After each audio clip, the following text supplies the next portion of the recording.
David Maxwell is a powerful black billionaire, stepping into the airplane showroom with unmatched confidence and class. However, instead of receiving the respect he deserves, he's met with disdainful glances and cutting mockery from arrogant staff and prejudiced customers, all because of the color of his skin. Will David allow these biases to diminish his worth, or will he turn this moment into a valuable lesson for everyone involved? Where are you following this story from? Share your thoughts in the comments and subscribe to the channel for more stories that inspire and move you. David Maxwell, a name that commands respect across the real estate industry, stepped out of his gleaming black Rolls-Royce Phantom, a symbol of power and success. The Spirit of Ecstasy emblem on the hood shimmered under the sunlight, enhancing the car's elegance and majesty. Dressed in a custom-tailored three-piece suit from a renowned designer,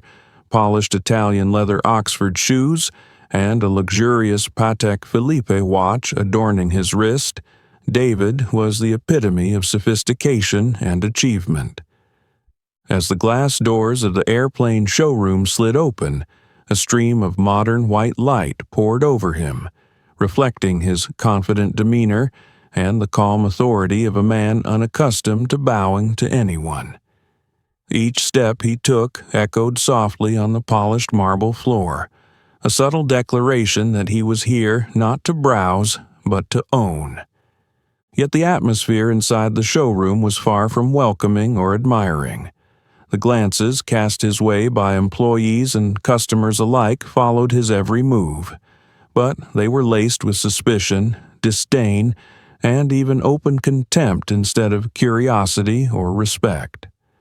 A young staff member near the entrance whispered something to a colleague, a faint smirk of derision playing on his lips. Nearby, a well-dressed customer in a sleek gray suit eyed David from head to toe before turning to his companion with a smug, condescending smile.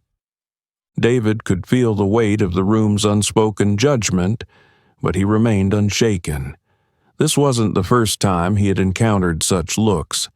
As a black man who had built his empire from nothing, David was acutely aware that prejudice lurked around every corner, no matter how successful he became. Instead of letting the disdain unsettle him, he adjusted the lapel of his suit, kept his posture steady, and walked purposefully toward the display area.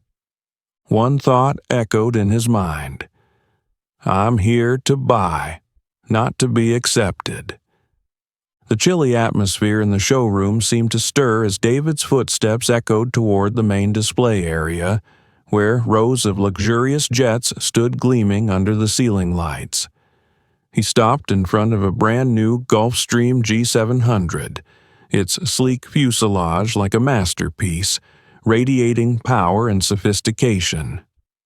From across the room, Greg Walker, a young salesman with meticulously slicked-back hair, immediately noticed David's presence. Greg, infamous in the showroom for his polished yet arrogant demeanor, quickly made his way over.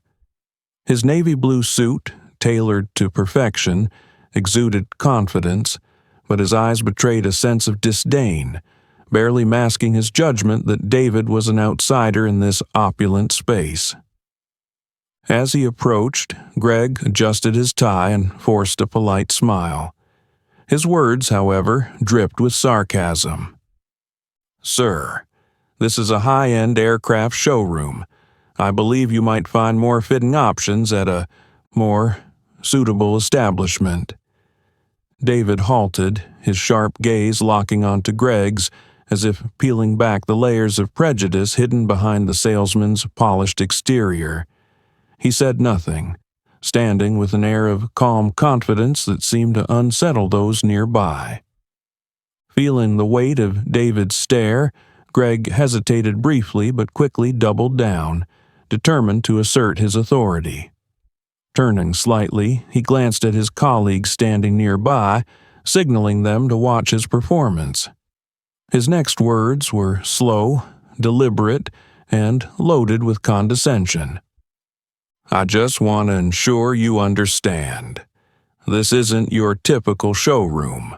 Our clientele are those who truly appreciate the value of these products." A murmur rippled through the room. Near the reception desk, a woman in a red dress stifled a laugh, whispering to her companion, "Does he really think he can afford anything here? Look at him. He's clearly out of place."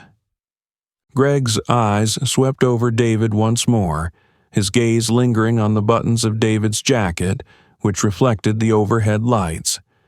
Instead of acknowledging any hint of elegance, Greg's perception was clouded by his own assumptions. Stepping closer, he tilted his head and lowered his voice. "Would you like me to show you some materials on older models? I think those might be more accessible for someone new to this world." His words were not just an insult, they were a deliberate attempt to diminish David, to assert that he didn't belong in this rarefied environment. But David remained silent, his chin lifting slightly as his eyes took in the entire room. Everyone had stopped to watch the interaction. Employees and clients alike exchanged knowing glances, some stifling amused grins, others nodding in silent agreement with Greg. The tension in the showroom grew heavier. Greg smirked, convinced he had the upper hand. But David, with an unshakable composure, finally responded. Each word rang out clearly, cutting through the room like a bell. "I'm not here to be judged. I'm here to do business, and I don't believe it's your place to decide what suits me." Greg froze for a moment, his smirk faltering. The smile on his lips stiffened, but he quickly regained his composure, refusing to back down. To him, this was no longer just a sale. It was a test of dominance, a chance to reaffirm his superiority over someone he deemed unworthy. "I see," Greg said, his tone softer but still dripping with condescension. "You're a man of confidence, but confidence alone isn't enough here. Owning an aircraft like this takes much more." David didn't reply. Instead, a faint smile curved his lips, his eyes silently challenging Greg to continue. It was a calm yet defiant look that said, "Let's see how far you're willing to go." The atmosphere in the showroom grew increasingly charged. Onlookers waited with bated breath to see who would come out on top in this standoff. What Greg didn't realize, however, was that David had already seized control of the situation, quietly setting the stage for a decisive response.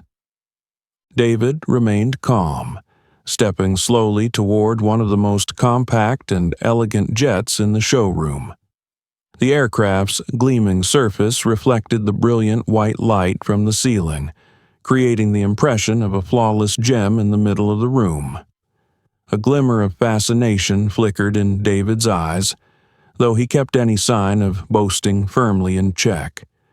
Running his hand over the smooth metal shell, he absorbed every meticulously crafted detail, much like the way he appraised high-end real estate projects he had invested in.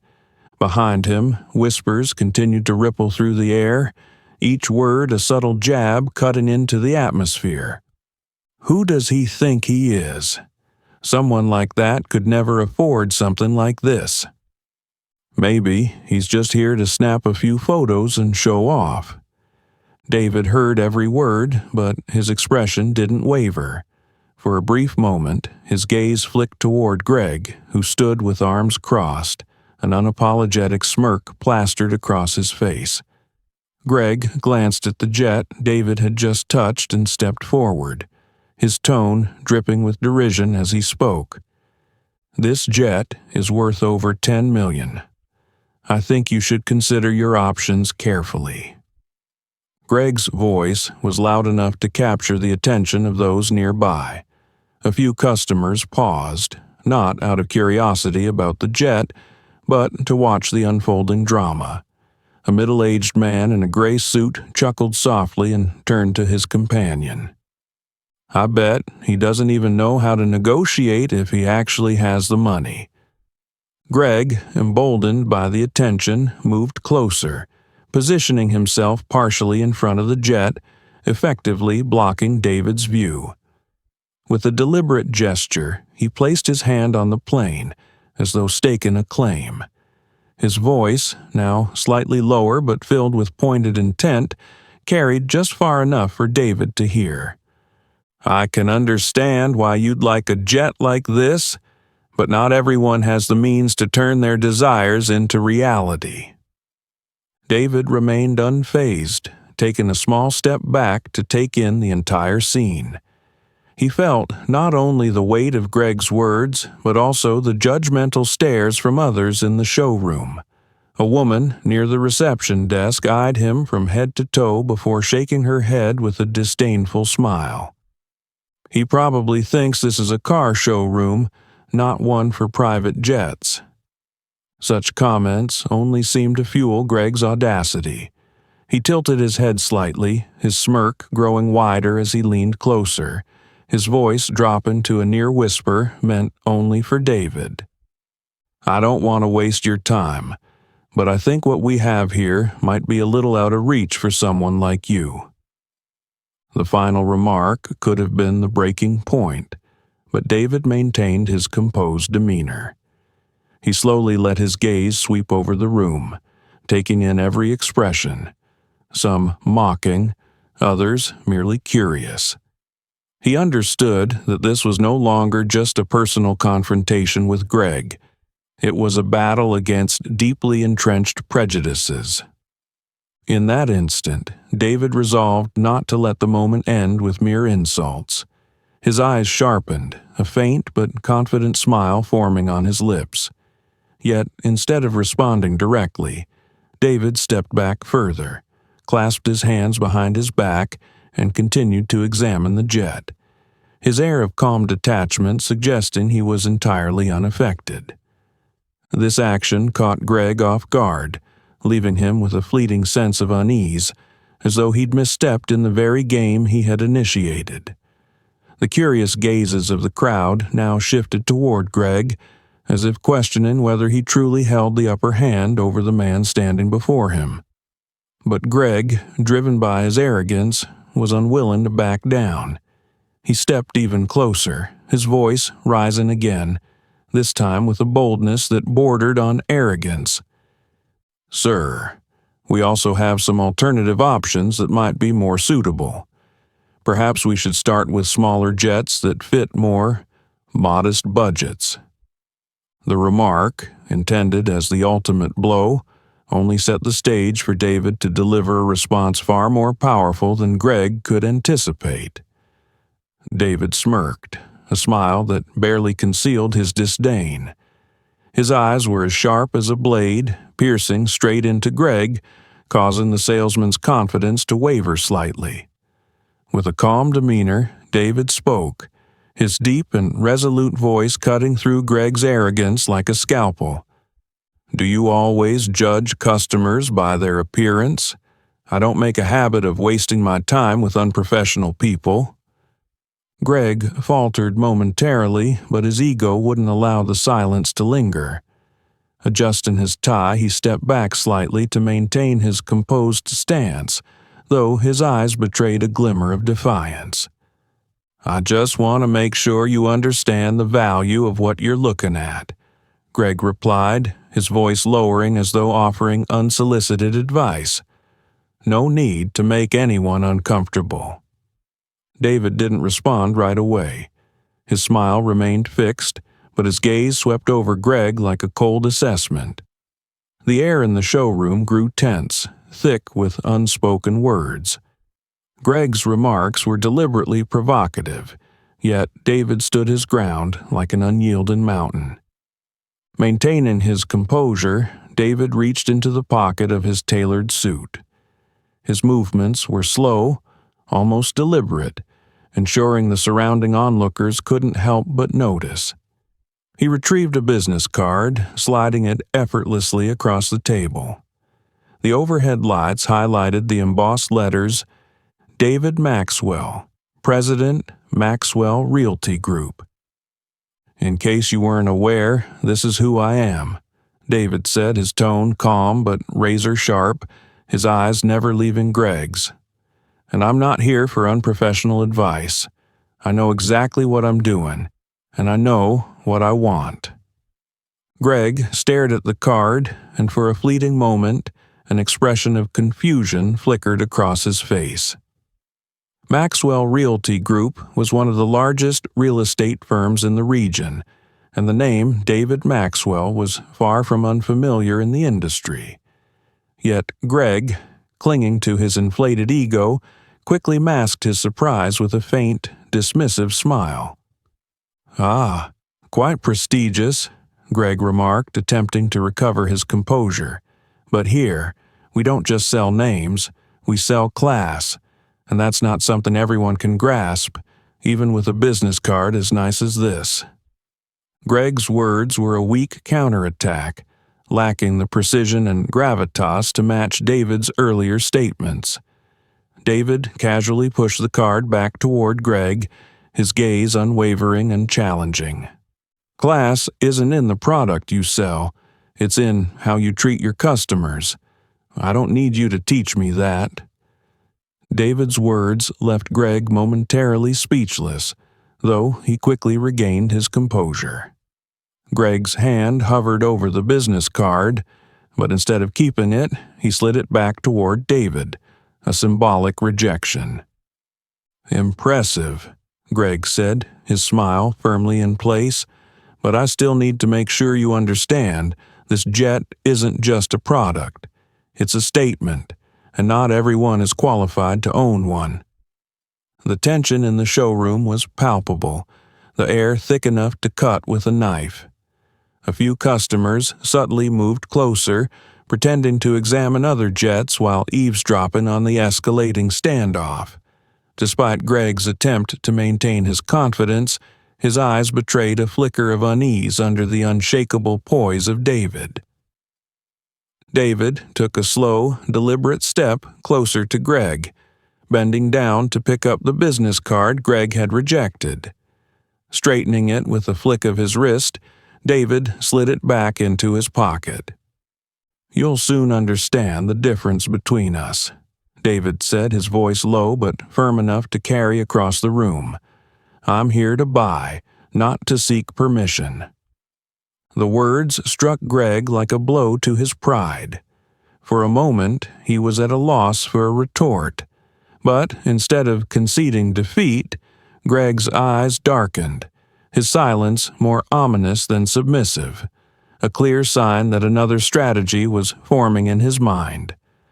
Around them, the other customers continued to murmur, their attention now fully focused on the confrontation. Greg's next move would be critical, not just for his ego, but for the impression he left on everyone present. Yet David remained unbothered, fully prepared for the next round, knowing the real battle was only beginning. The atmosphere in the showroom seemed to grow even tenser after David's sharp retort. Yet, as Greg stepped back, leaving room for others to voice their opinions, the icy silence quickly dissolved into soft chuckles from nearby customers. What began as awkward quiet rippled into a wave of murmurs until, as if someone wanted to fan the flames, a middle-aged man in a gray suit standing by the window let out a hearty laugh. "Does he think this is a charity gala?" he said loudly. The comment hung in the air, drawing scattered laughter from the crowd. David's face remained composed, but a flash of cold determination flickered in his eyes. He was no stranger to such remarks, but each one felt like a small dagger piercing his pride. The ridicule didn't stop there. A woman near the reception desk, wearing a red Prada dress, crossed her arms and leaned slightly forward, her lips curled in a mocking smirk. Her voice, sharp with derision, carried just far enough for everyone to hear. "Must have won the lottery. Someone like that, buying a jet?" David maintained his composure, his gaze sweeping the room like a commander surveying a battlefield. He didn't respond, refusing to give even a hint of vulnerability.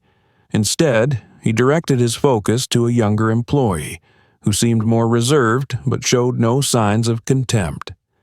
David calmly asked for more details about the jet he had selected. Just as the young employee was about to respond, Greg reappeared, determined to assert control over the situation. Hands shoved in his pockets, a smug half-smile playing on his lips, Greg stepped forward. "Maybe you should check with your bank before making a decision," Greg said, his tone dripping with condescension. "This isn't the kind of transaction just anyone can pull off." The comment struck like a hammer, adding to the already stifling tension in the showroom. Soft laughter rippled through the crowd again, louder this time, as if encouraging Greg. His expression radiated confidence, clearly pleased with his perceived dominance over David. David didn't reply immediately. Instead, he turned to face Greg, his gaze locking onto the man's smug eyes. In that moment, the background noise seemed to fade, leaving an almost tangible silence as everyone watched the two men square off. "The bank, you say?" David's voice was steady, carrying an undertone of challenge. "I think you're misunderstanding the roles here. I don't need to prove my financial capability to you." Greg faltered for a brief second, the smug smile flickering. But he quickly recovered, his tone steady but laced with pointed sarcasm. "Don't take it the wrong way. I just want to ensure you don't waste your time, or ours. We prioritize customers who truly fit the profile." The remark wasn't just directed at David. It carried an unspoken insinuation that he didn't belong in this setting.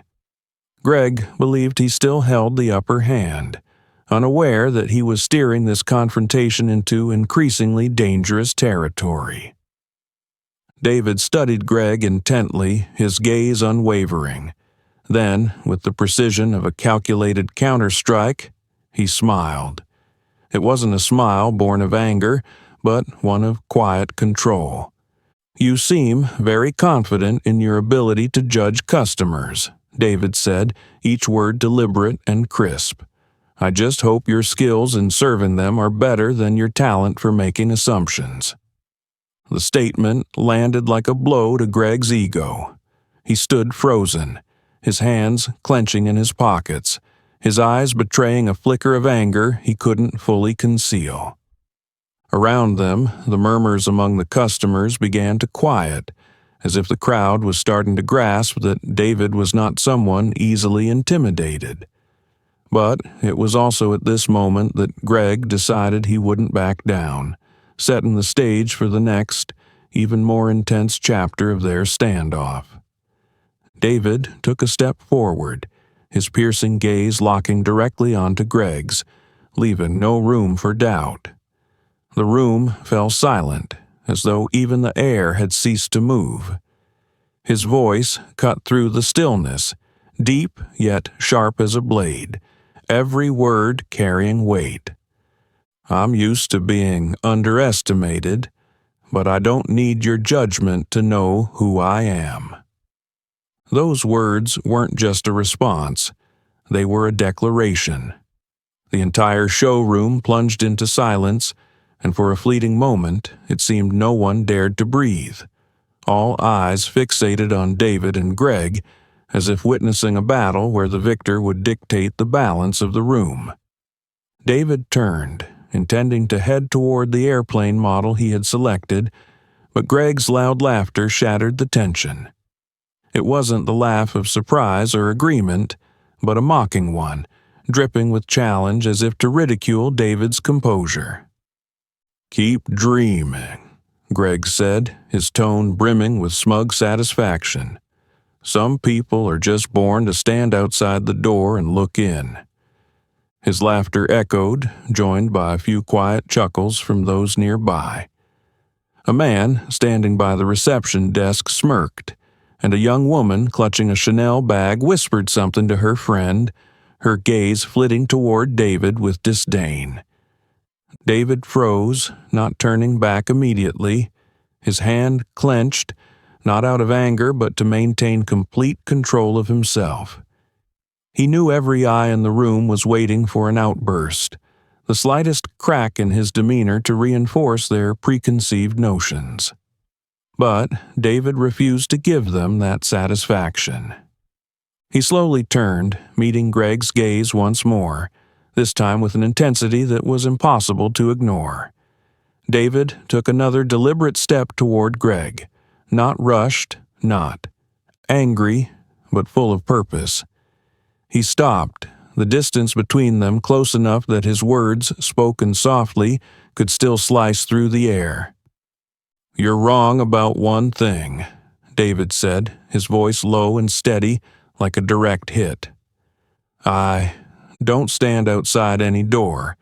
I build them from the ground up, and I don't need anyone's permission to walk through." The words landed like a blow to Greg's self-assured demeanor. For a moment, he stood stunned, unable to find a response. But instead of conceding, Greg chose to escalate the confrontation. He tilted his head slightly, his smirk shifting from mocking to cold, as though preparing a counterattack. "Build them, huh? Impressive," Greg sneered, his tone dripping with sarcasm. "But here, building isn't enough. This is where real class is proven, not where you tell stories about past successes." Greg's words weren't just aimed at David. They sought to rally the approval of the onlookers. And, as expected, a few faint laughs rippled through the room, fueling Greg's arrogance. David didn't break eye contact. He took a deep breath, not to steady himself but to ensure that his next words would resonate. He didn't need their approval or applause. He only needed the truth. Class isn't something you, or anyone else here, has the authority to define, David replied, his voice quiet yet weighted, compelling the room to listen. Class is in how you treat others, especially when you think they're beneath you. And that's something you clearly don't understand. The air in the showroom grew thicker, more suffocating. Greg, despite his effort to maintain a smirk, couldn't hide the discomfort creeping onto his face. He could feel the eyes on him, waiting to see if he could turn the tide. "Then prove it," Greg challenged, his voice now laced with defiance. "If you're truly as classy as you claim, show all of us here." David's lips curved into a faint smile, not one of mockery or submission, but of quiet confidence. It was the smile of a man who knew he had already won. "You'll see soon enough," he said softly, his tone calm, yet full of promise. Without another word, he turned and walked toward the young employee he had been speaking with earlier, ready to take the next step in his plan. Greg stood frozen, the smirk fading from his face as the realization dawned that the confrontation hadn't played out in his favor. The murmurs around him no longer carried the same air of solidarity. Instead, they held a tinge of curiosity, perhaps even doubt, about his behavior. The battle wasn't over, but it was clear. The scales were beginning to tip in David's favor. David walked slowly toward Greg, his gaze calm, yet exuding an undeniable power. The murmurs in the showroom began to fade as everyone turned their attention to his every movement, the tension in the air like a taut violin string about to snap. Without a hint of anger, David reached into the pocket of his tailored blazer and pulled out a pristine white check. The bold text and the staggering number on it seemed to catch the overhead lights, drawing all eyes to his hand. He took another step forward, closing the gap between himself and Greg, then raised the check deliberately, as if it held the only answer needed in this situation. Looking Greg straight in the eye, David spoke in a low but clear voice, each word landing like a hammer blow. "Do you know what makes the difference between you and me? Preparation." As he spoke, he placed the check on a nearby display table, his eyes never leaving Greg's. The atmosphere in the showroom froze instantly. The figure written on the check, $10 million, shone like an irrefutable declaration. "This is the price of the plane," David continued, his voice now resonating with unwavering authority. "I came here to buy, not to ask for permission." A stunned silence blanketed the room. Greg, who just moments ago had been standing with an air of arrogance, now stared at the check before him as though it were something unreal. His eyes darted around, desperately searching for a lifeline, but all he saw was the massive number and David's unshakable confidence. The surrounding customers were no less astonished. The mocking smirks from earlier had vanished, replaced by wide eyes and hushed whispers as they tried to process whether this was an overly elaborate spectacle. A woman in a red dress who had laughed at David minutes earlier now looked down at the floor, her face flushed with embarrassment. A middle-aged man standing by the window, who had previously mocked David with a comment about charity events, swallowed hard, his gaze flicking back and forth between the check and David. Greg, meanwhile, seemed at a loss. His hand gripped the edge of a nearby counter, his eyes shifting between bewilderment and anger. Finally, mustering what little confidence he had left, he spoke, his voice trembling slightly but still tinged with sarcasm. "Impressive, sure, but money isn't everything. Here, we value customers who truly understand the worth of our products." David let out a soft chuckle, a smile playing on his lips that stripped away the fragility of Greg's words. His eyes swept over the crowd, ensuring everyone grasped the gravity of what he was about to say. Then he stepped even closer, locking his gaze on Greg as he delivered his next words with surgical precision. "You're right. Money isn't everything, but it buys respect, and that's something you lost the moment I walked through this door." David's words rang out like a bell of reckoning, leaving Greg speechless. The surrounding customers, whether surprised or uncomfortable, remained silent. They stood frozen, as though caught in the gravitational pull of David's commanding presence. David held Greg's gaze a moment longer before turning toward the young salesperson he had originally intended to speak with. His tone softened, though it retained an unmistakable authority. "Can you show me more information about this plane?" The young employee, visibly shaken by the confrontation, stammered slightly before nodding quickly. He reached for a notebook at the reception desk, ready to provide details. Greg, standing off to the side, seemed utterly unsure of his next move. His eyes darted around the room, searching for support, but none came. A few customers even shook their heads, their expressions betraying clear disapproval of his earlier behavior.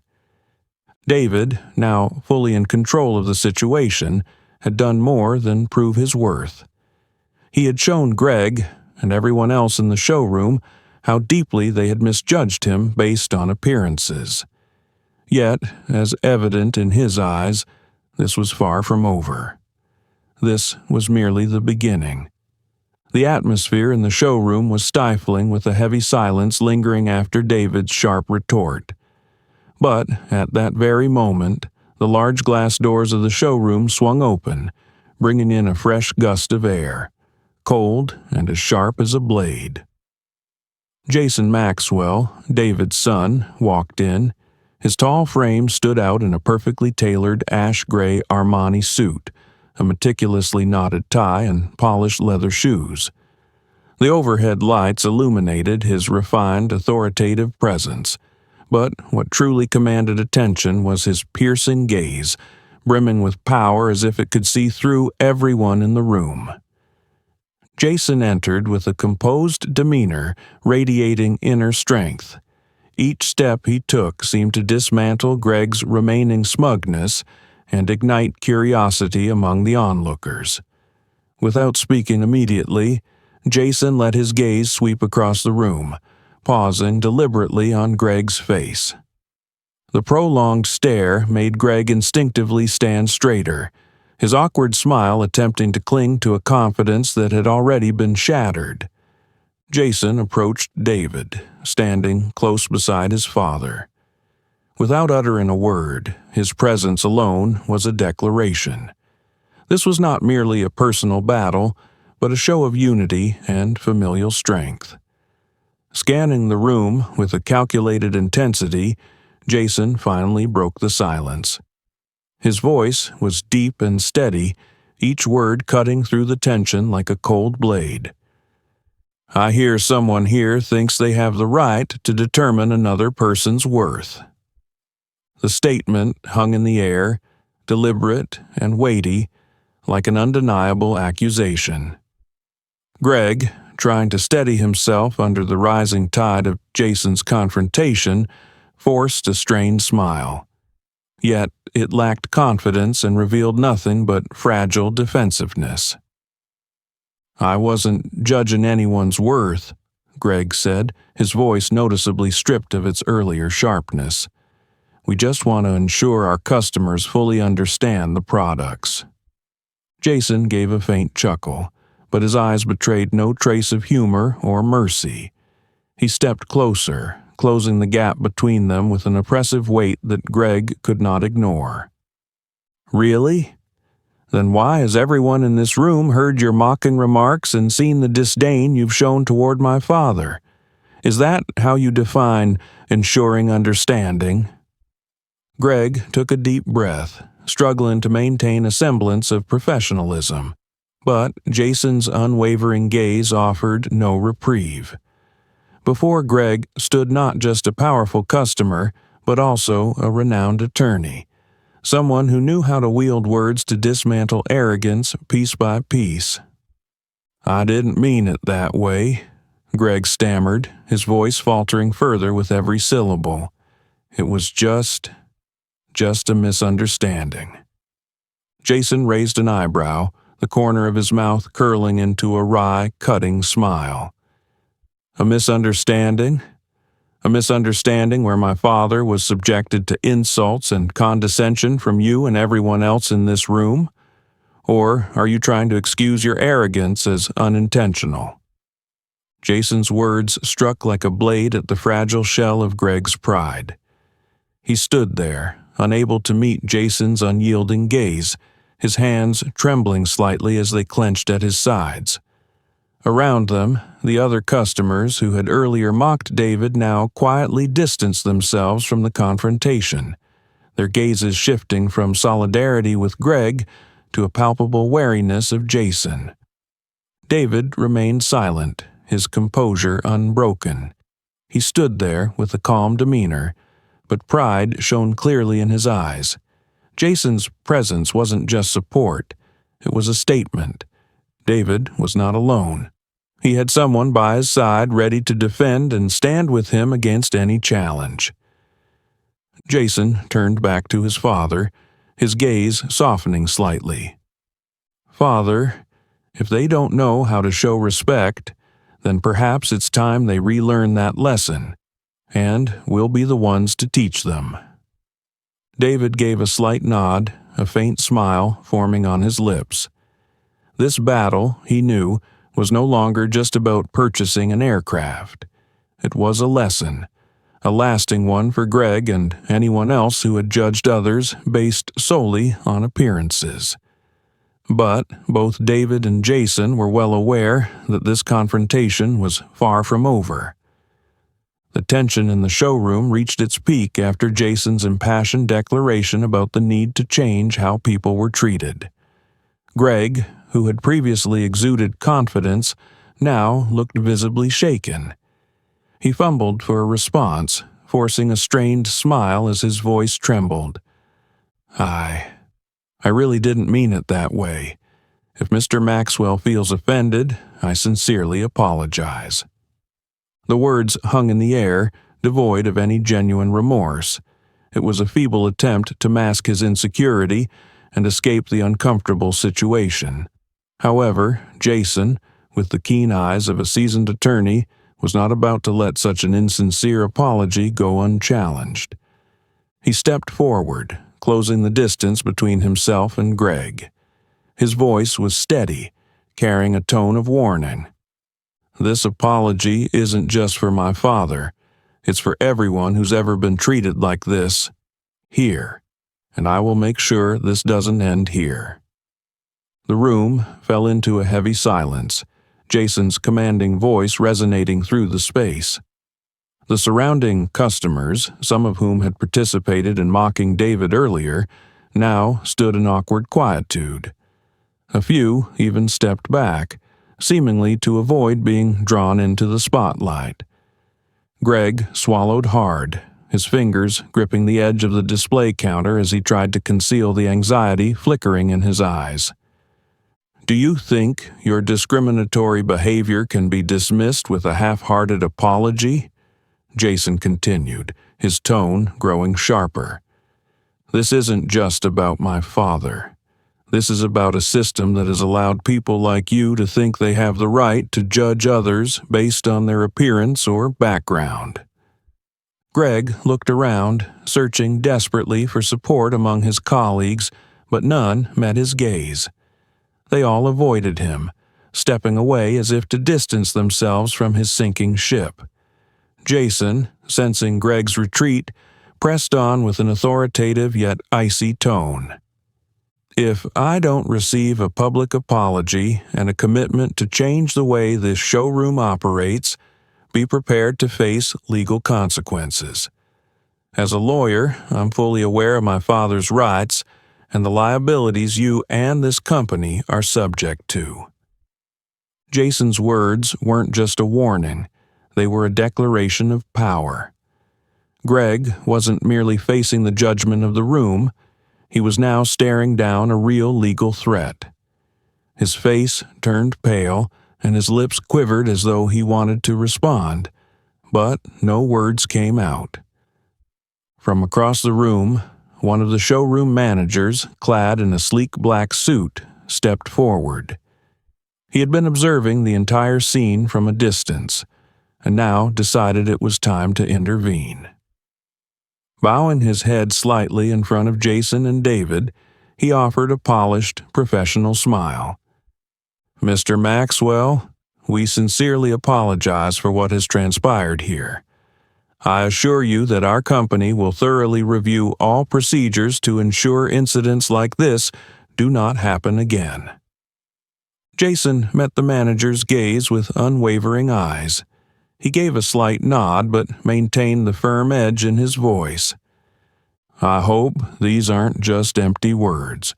We will be monitoring closely to ensure these promises are fulfilled.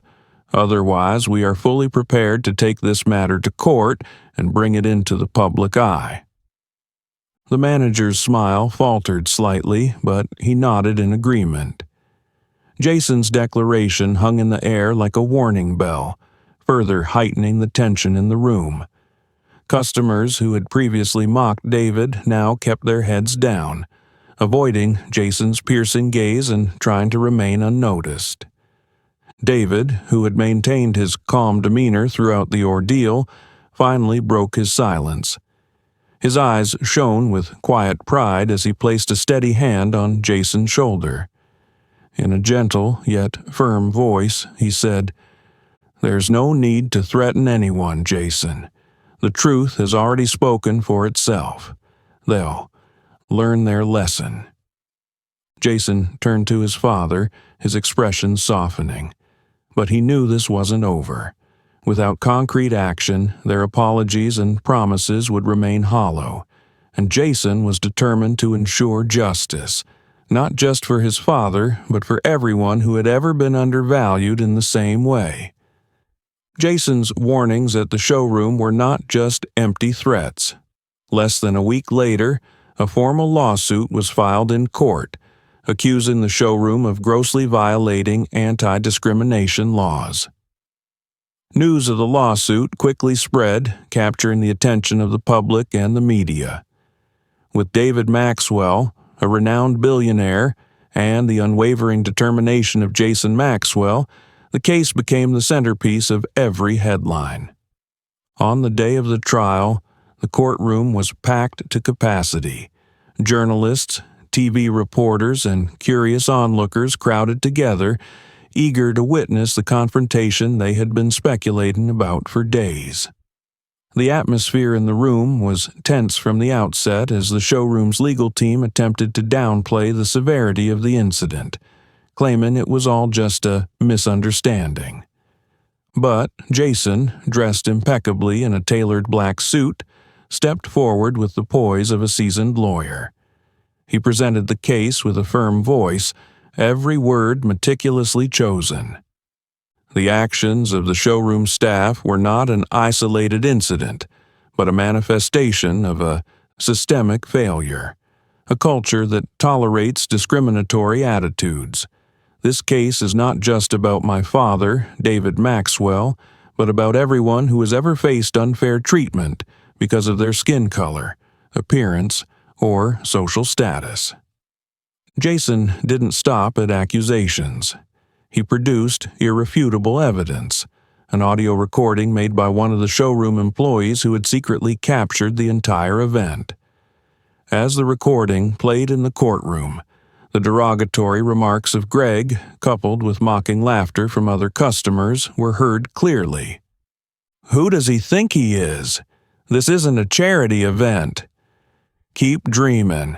Some people are just born to stand outside looking in." The courtroom fell into a heavy silence. Greg's face, seated at the defendant's table, turned ghostly pale. He kept his head down, avoiding the gazes of everyone around him. The legal representatives for the showroom struggled to maintain composure, but the unease in their eyes was unmistakable. Jason pressed on, his voice growing stronger. These words are not the actions of a single individual. They reflect an organizational culture that is both irresponsible and complicit in perpetuating arrogance and prejudice. We cannot allow this behavior to continue, not just for the sake of individuals, but for the sake of society. The showroom's lawyers tried to counter, arguing that Greg's behavior did not represent the company's policies and that the company had promptly apologized and committed to reforms. But Jason was relentless, holding the company accountable for failing to train and supervise its employees. An apology is not enough to erase the harm caused by such actions. If the company truly committed to fairness, why did such behavior occur within its walls? Why did no one at the showroom stand up for my father, even though they witnessed everything? The judge, an elderly woman known for her strict demeanor, couldn't hide her disappointment as she listened to Jason's evidence and arguments. After careful deliberation, she declared, "The actions of the showroom staff cannot be dismissed as isolated incidents. The company failed to ensure a fair and non-discriminatory business environment, constituting a serious violation of current laws." The courtroom held its breath as the verdict was announced. The showroom was ordered to pay $500,000 in damages to David Maxwell. Additionally, the company was mandated to implement comprehensive reforms, including retraining all employees on anti-discrimination policies and reporting their progress directly to regulatory authorities. As the ruling was delivered, Greg slumped in his seat, unable to meet anyone's eyes. Some customers who had mocked David in the showroom now sat silently in the audience, their faces filled with regret. Jason scanned the room, his gaze not one of reproach but carrying a clear message that their actions had lasting consequences. David, seated beside Jason, gave a subtle nod as he heard the verdict. He displayed neither glee nor anger, maintaining a composed demeanor throughout the trial. For him, justice wasn't about revenge, but about restoring balance and sending a vital message. No one has the right to define another's worth through narrow-minded prejudices. After the trial concluded, Jason turned to his father and smiled. "We won, Dad, but more importantly, they learned their lesson." David smiled back, placing a hand on his son's shoulder. "That's right, son. This isn't just our victory. It's a victory for everyone who's ever endured injustice." As they exited the courtroom, father and son stepped into the bright sunlight of a new day. A throng of reporters surged toward them, but David simply gave a calm, gentle smile and walked past them with the confidence and poise that had carried him through every challenge in his life. A month after the sensational trial, David Maxwell returned to the showroom where he had once been scorned. This time, he didn't come alone. Walking beside him was his son, Jason, followed by a media crew armed with sharp cameras ready to capture every moment. Dressed in a sleek gray suit, with determined eyes and confident strides, David moved as if each step he took was imprinting a legacy. Inside the showroom, the atmosphere shifted the moment the doors opened. The employees who had participated in ridiculing David that day now bowed their heads, avoiding his gaze. Some customers quietly left when they recognized him. Greg, who had become the emblem of arrogance and prejudice at the showroom, was no longer present. He had been fired after the trial. Yet David's presence still cast an awkward, intense shadow over the entire space. David walked to the center of the showroom, the very spot where he had stood facing mockery. He didn't speak right away. Instead, he let his gaze sweep slowly across the room, taking in each employee, each display corner, as if reasserting his presence. The crowd around him fell into absolute silence, seemingly waiting for something monumental. Finally, David's voice rang out, low yet clear, carrying the weight of resolve and dignity. "I didn't come back here to buy anything. I came back to deliver a message, not just to those in this room, but to anyone who has ever believed they have the right to determine someone else's worth based on appearances." His eyes lingered on the bowed faces of the employees. Every customer, regardless of how they look, where they come from, or what they seek, deserves respect. Prejudice doesn't just harm those targeted, it diminishes the value of those who harbor it in their hearts. David's words were not fueled by anger or vengeance. They carried the essence of a lesson, an unignorable reminder he wanted to leave behind. Jason stood silently beside his father, observing the entire room. He didn't speak, but his piercing gaze made those who dared look up feel as though he could see right through them. A few employees awkwardly tried to smile, but their embarrassment made it impossible to appear natural. After finishing his statement, David turned and walked out without waiting for a response. His steps were slow but purposeful, each one reinforcing the message he had delivered. Jason followed closely behind, and the media crew moved swiftly to keep up, leaving the showroom steeped in silence and a collective sense of shame. David and Jason didn't return home immediately. Instead, they headed to another showroom, the direct competitor of the one they had just left. Here, David was greeted with respect and professionalism from the moment he stepped through the door. The staff, well aware of the trial's outcome, treated him as the distinguished businessman he was. David carefully examined the airplanes on display. After consulting with Jason and the staff, He signed a contract to purchase the very aircraft he had selected earlier, this time from a different brand. As the contract was finalized, a showroom employee bowed slightly and spoke with genuine sincerity. "Thank you, Mr. Maxwell, for placing your trust in us. We are committed to providing you with the best possible experience." David smiled and nodded. He knew this was more than just a commercial transaction. It was a statement. He had proven that his worth wasn't subject to anyone's judgment. As they stepped out of the new showroom with the signed contract in hand, David turned to Jason, his voice filled with emotion. "Son, this isn't just about buying an airplane. It's about proving that we never let anyone define our value." Jason nodded, a small smile playing on his lips. "You've done it, Dad. Not just for yourself, but for everyone else. This is a lesson they'll never forget." The afternoon sunlight shone brightly, reflecting off the glass walls of the showroom and the waiting Rolls-Royce. As David and Jason climbed into the car, they knew they had achieved more than justice.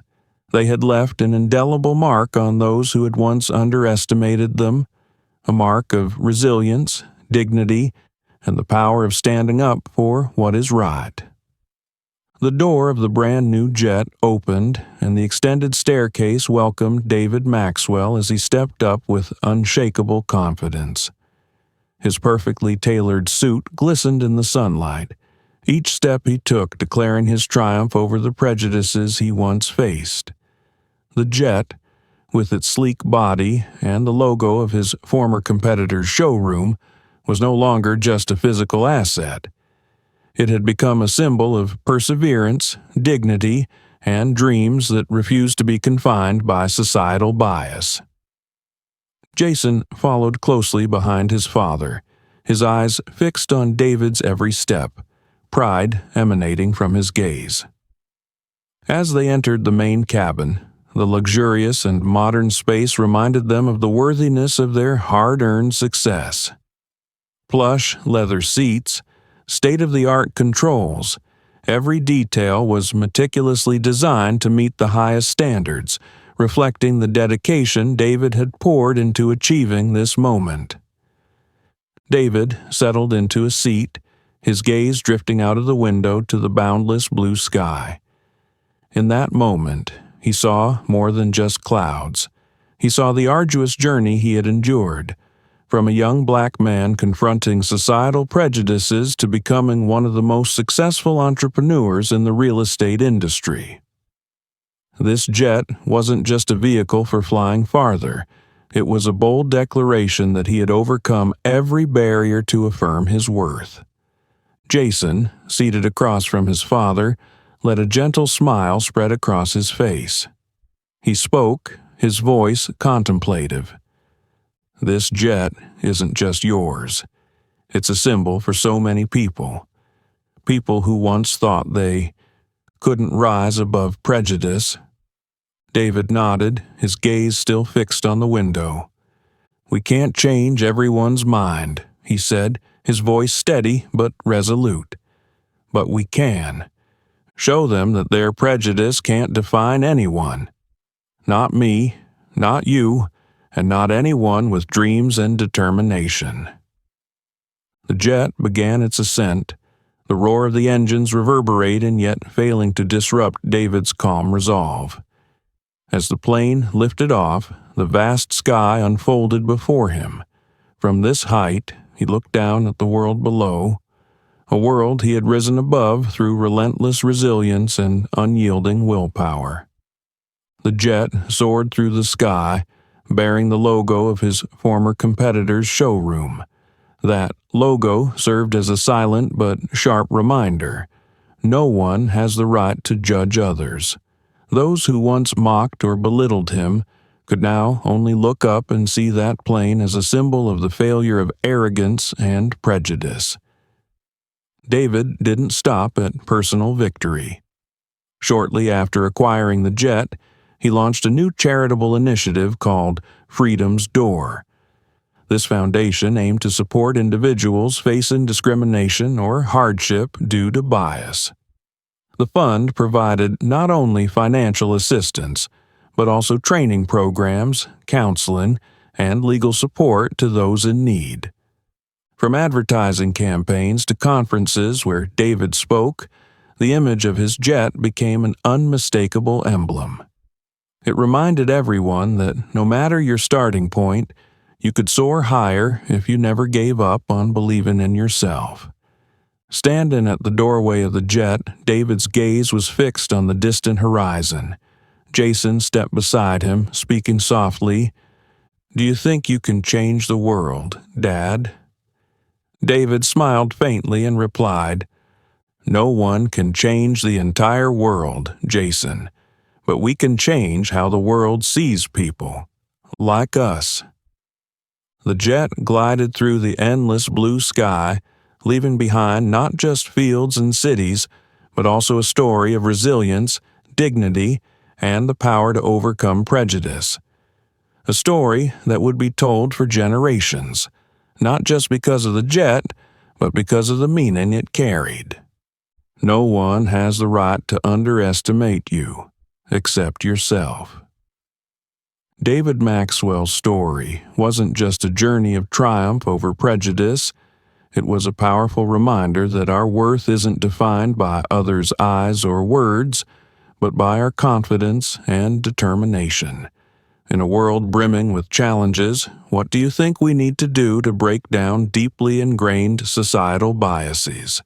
Share your thoughts in the comments. If this story inspired you or offered a meaningful lesson, please like, share it with your friends, and subscribe to our channel to keep up with more profound and valuable stories like this. Thank you for watching, and see you in the next video.